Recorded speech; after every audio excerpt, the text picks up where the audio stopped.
When you pick stone on land and farm it every year and harvest a crop every year, you develop a relationship with that land. I grew up driving a tractor when I was 5 years old, so it's in my blood.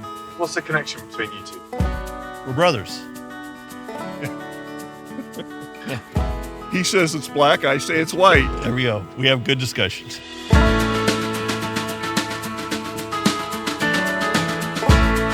Our father's no longer with us, and the first talk of solar instead of crops, he turned over in his grave. Geenex realizes that this is a big decision for us. They've helped us through those decisions. They've asked us questions. They've given us other people to talk to, other companies, other farmers.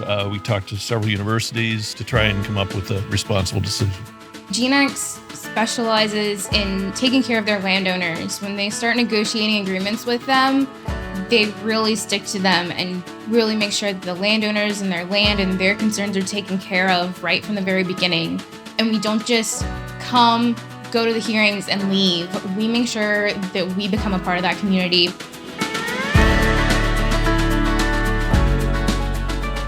In our audience today, we have county commissioners, council members, we have local experts on solar technology and the equipment itself and the evolution behind it, the economics of renewable energy development and where it's been and where it's going. And we also have an expert from an accounting firm here that performs economic impact analysis. It's removing the mystification. We have hired an accounting firm and an attorney to help us out with the projects to protect ourselves. But honestly, you kind of feel like you don't even need that because the developers that we have worked with so far have been phenomenal to work with. They're upfront with everything, with every step. Geenex's approach, it's much more educated in terms of where are we working, what are we doing, how long is it going to take, what's our risk, what's our strategy. And it's building the individual relationships within the community. It's built with integrity, it's built with honesty, and it's built with transparency. We as farmers, all we do is harvest sun anyway. So I see this as not changing any. It's just we have an opportunity to get a crop 365 days a year. And it doesn't take fertilizer, doesn't take seed.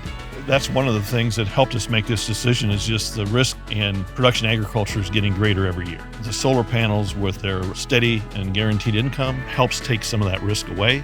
There are fluctuating crop prices that, at least on those acres that are going to the solar panels, we don't have to worry about that anymore.